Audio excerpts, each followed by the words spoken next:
Hey everybody, we are live, and there's even a YouTube version of this that's live. And I, so if you're waiting, hey, you don't have to wait anymore. Come on in. Well, I'm sorry I'm late. I was actually making sure I got my notes together, as it were, right?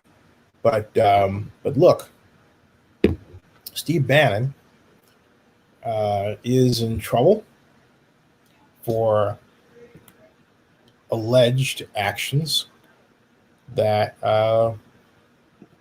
he was said to have committed, which add up to something you don't want to be the focus of a claim, fraud.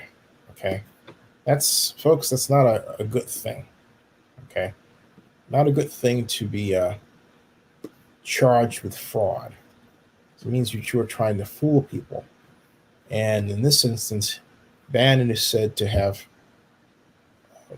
drawn himself a profit,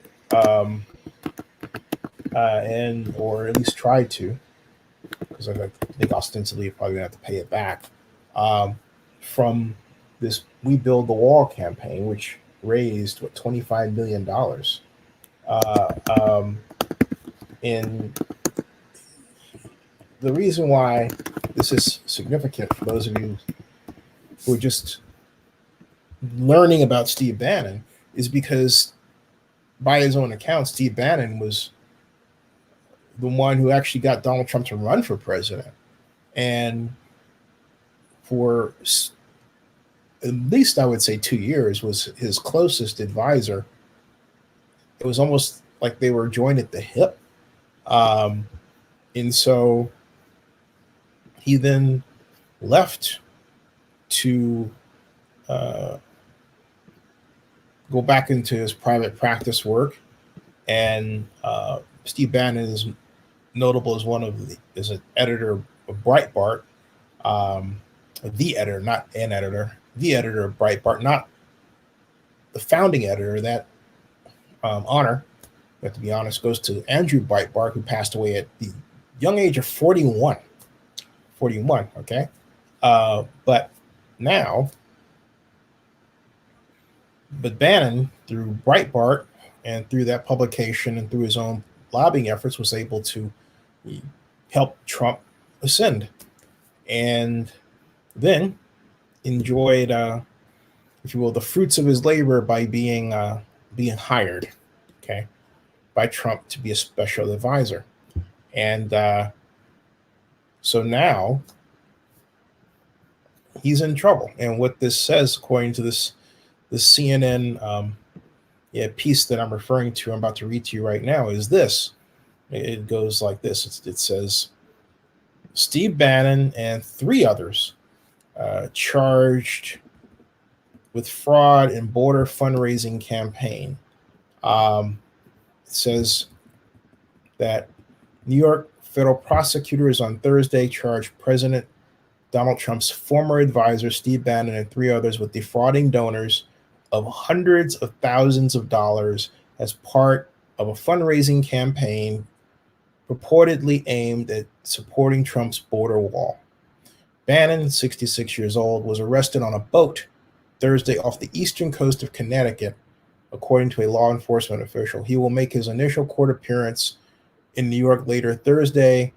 That's today, according to U.S. Attorney's Office. Bill Burke, an attorney for Bannon, declined to comment. The four men are indicted for allegedly using hundreds of thousands of dollars donated to an online crowdfunding campaign called We Build the Wall for personal expenses. Among other things, Bannon and another defendant, Brian Kolfage, promised donors that the campaign, which ultimately raised more than $25 million, was, quote, a volunteer organization, unquote, and that, quote, 100% of the funds raised will be used in the execution of our mission and purpose, unquote, according to the indictment unsealed Thursday.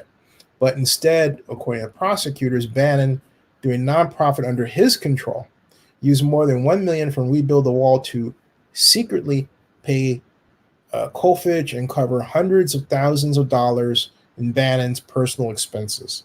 And Kolfage, according to the charges, used more than $350,000 of the donations for his personal use. That's a lot. Um, Bannon, Colfage, and the other two defendants, Andrew Badolato and Timothy Say, are charged with one count of conspiracy to commit wire fraud and one count of conspiracy to commit money laundering. As alleged, the defendants defrauded hundreds of thousands of dollars, capitalizing on their interest in funding a border wall to raise millions of dollars, under the false pretense that all of that money, all of it, will be spent on construction. Acting Manhattan U.S. Attorney Audrey Strauss said in a statement, while repeatedly assuring donors that Brian Colfage, the founder and public face of We Build the Wall, would not be paid a cent. Wow. The defendants secretly schemed to pass hundreds of thousands of dollars to Colfage, which he used to fund his lavish lifestyle. The indictment describes a sleight of hand perpetrated by the defendants on donors to the We Build the Wall group. Within days of launching the group, Colfage, along with Bannon and Baladato, made a secret agreement in which Colfage would be paid $100,000 upfront and then $20,000 per month, according to the indictment. To disguise the transfer of the money to Colfage, Bannon agreed to pass the payments through a nonprofit he controlled, according to prosecutors. And in February 2019, last year, Bannon and Baladato directed the nonprofit to pay Colfage $100,000 from We Build the Wall. In February, CNN reported that We Build the Wall had communicated with the administration on the plans to build a wall along the southern border and donate it to the U.S. government. And I recall that Trump, at that point, it seemed like he started talking against it and their effort. I remember one of the news organization made note of this. And now in my head, I think that Trump was talking against it because he probably knew what was about to happen and that an investigation had opened up. And so he probably said, let me distance myself from this. Elise Farrar, the White House Director of Strategic Communications, declined to comment. Alyssa Farrar, the White House Director of Strategic Communications, declined to comment on the indictment Thursday morning. A law enforcement official says officials at Justice Department headquarters were briefed in advance on the indictment of Bannon and others, but didn't say when.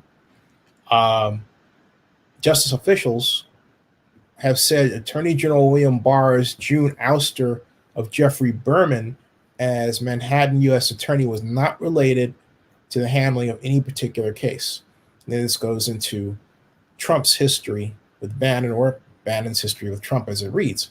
Bannon was much an influential voice inside the White House as Trump's chief strategist until he was ousted by the president in 2017. And then Bannon went on this kind of tell-all, right?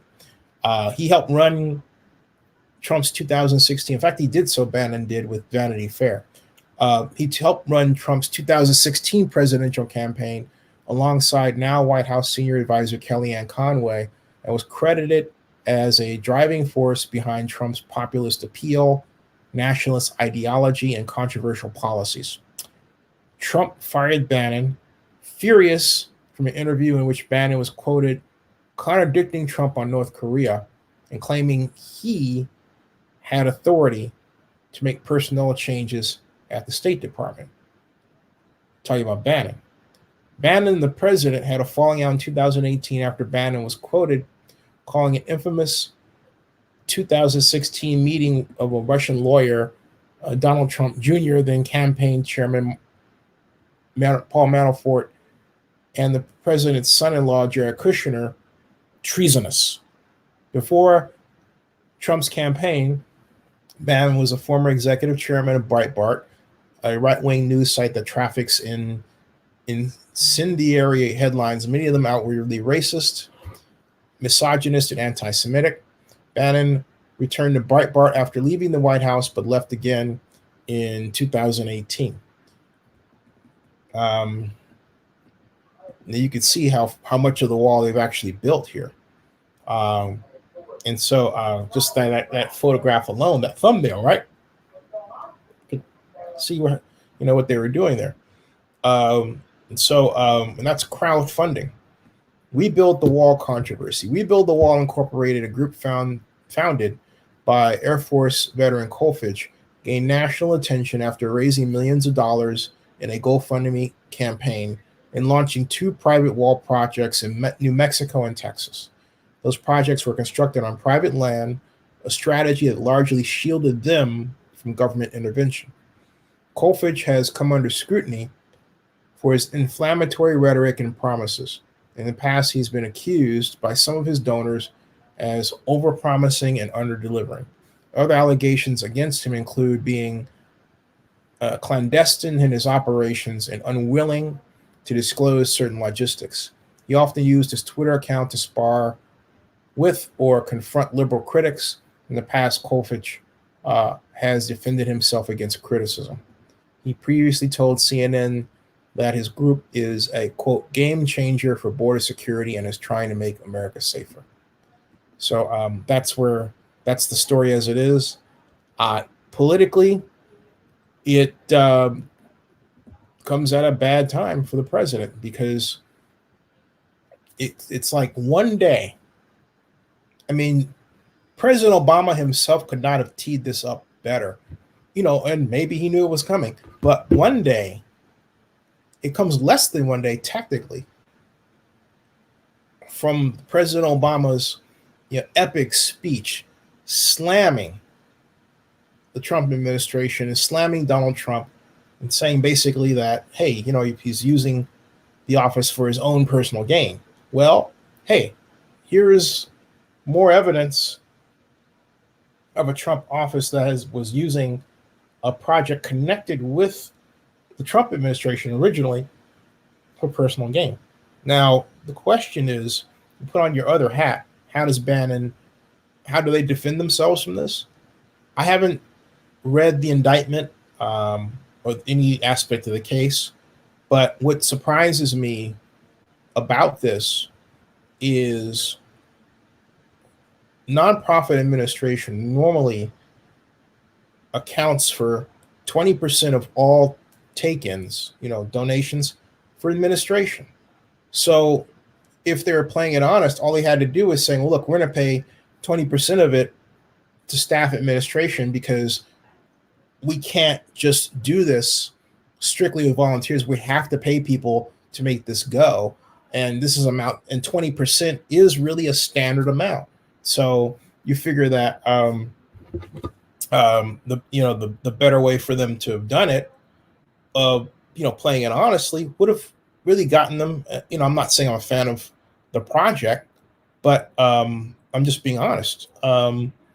It would have gotten them, it would have gotten them what they needed because they raised $25 million, so 20% of that would be what, $5 million.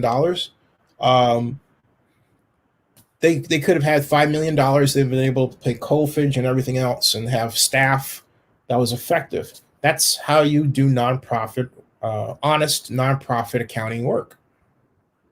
But you don't ever tell anyone that anything you're doing under a nonprofit framework is 100% volunteer, because it's not. I don't care what it is. I mean, I don't care if you're a church holding a holding a food drive to get people out there. You say, hey, it's finance. It's done all by volunteers. Well, yeah, but you are being paid as church staff, right? And you're being paid by donations from the parishioners and everything else. Okay, and so churches will account for that. All right, but my point is, the layperson thinks, hey, if you tell me it's 100% volunteer done, and you don't tell me anything else, that's what they have. That's what they're going to believe. And so they're going to want to know that every dollar they put in goes not into some percentage to you as administration, but to the wall. That's what they want. And if you tell them otherwise, guess what? Like this guy, you're in trouble. Hey, subscribe to Zinni62 and bookmark oaklandnewsnow.com. See you.